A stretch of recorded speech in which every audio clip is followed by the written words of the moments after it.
अरशद जमाल के पास चलेंगे, गोरखपुर से मौजूद हैं, बहुत देर से खड़े हैं। अरशद, गोरखपुर की अगर बात करें तो लखनऊ से ज्यादा दूर नहीं है, लेकिन यहां की गूंज वहां पर भी दिखाई दे रही होगी, यहां के रंग पूरे उत्तर प्रदेश में दिखाई दे रहे होंगे इकाना स्टेडियम के। गोरखपुर की अगर बात करें तो वहां पर क्या माहौल, और प्रचंड जीत दर्ज की थी भारतीय जनता पार्टी ने गोरखपुर की तमाम सीटों पर। बिल्कुल जाहिर सी बात है। देखिए, जिस तरह से देखा जाए 2017 में एक सीट लूज की थी, 9 विधानसभा की सीटों में, इस बार 9 की 9 जीती है। और कहीं ना कहीं योगी पार्ट 2 में जीत का जश्न ब्लॉक स्तर से लेकर पूरे शहर तक हर जगह चौराहे पर एलईडी टीवी लगाई गई है। कार्यकर्ताओं जोश और जश्न में है। गुब्बारों से पूरे चौराहे को सजाया गया है। गोरखनाथ मंदिर के आसपास के पूरे इलाके को सजाया गया है। गोरखनाथ मंदिर में तकरीबन जो है कहा जाए कई जगहों पर एलईडी टीवी लगाई गई है। लड्डू की मैं बात करूं कि वहां का जो लड्डू है, फेमस लड्डू बनता है, वो तकरीबन 10 कुंटल लड्डू सीधे गोरखपुर से लखनऊ सुबह रवाना हुआ। तकरीबन कई कुंटल, 5 कुंटल लड्डू अभी गोरखपुर में यहां पर बन रहा है। तो ऐसे में देखा जाए कार्यकर्ताओं से लोग साथ साथ लोगों में भी बड़ा जश्न है।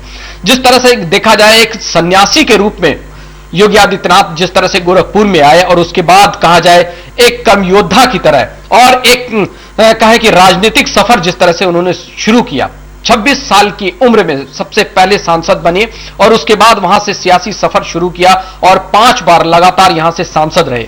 ऐसे में देखा जाए सांसद के साथ साथ गोरक्ष पीठाधीश्वर की भी अहम भूमिका उनके ऊपर थी। ऐसे में दोनों काम को बड़ी ही प्रमुखता से और खास करके काम और विकास के एजेंडे को लेकर हमेशा प्राथमिकता पर उन्होंने रखा है और कहा कि लोक कल्याण के हित में जो भी काम रहेगा हम उसको पहले प्राथमिकता में रखेंगे। उस वक्त जब वो सांसद थे तब भी, अब जब सीएम बन गए थे तब भी उन्होंने इस बात को कभी इग्नोर नहीं किया। और वही कहीं ना कहीं कहा जाए कि वो कर्मयोग कहीं ना कहीं उनका आगे लेकर उनको आगे बढ़ा, और उसका नतीजा ये रहा कि आज खुद जिस तरह से पीठाधीश्वर की अहम भूमिका निभाते निभाते आज सीएम, पहले 2017 के कार्यकाल में सीएम बतौर बने और उसके बाद अब दूसरे कार्यकाल में कुछ देर में शपथ ग्रहण समारोह होने वाला है और दूसरी कार्यकाल में सीएम की शपथ लेंगे। तो ऐसे में देखा जाए योगी आदित्यनाथ का जो कहा जाए सियासी सफर रहा है, वो कहीं ना कहीं देखा जाए एक संत के रूप में जिस तरह से उन्होंने अहम भूमिका निभाई और उसके बाद एक कर्मयोगी के साथ साथ जिस तरह से उन्होंने सियासी सफर चुनाव में जिस तरह से किया और अपने काम को प्राथमिकता और अपनी कहे कि मेहनत के बूते पर कहीं ना कहीं इस जगह पर पहुंचे और लोगों के अंदर जिस तरह से उन्होंने विश्वास रखा।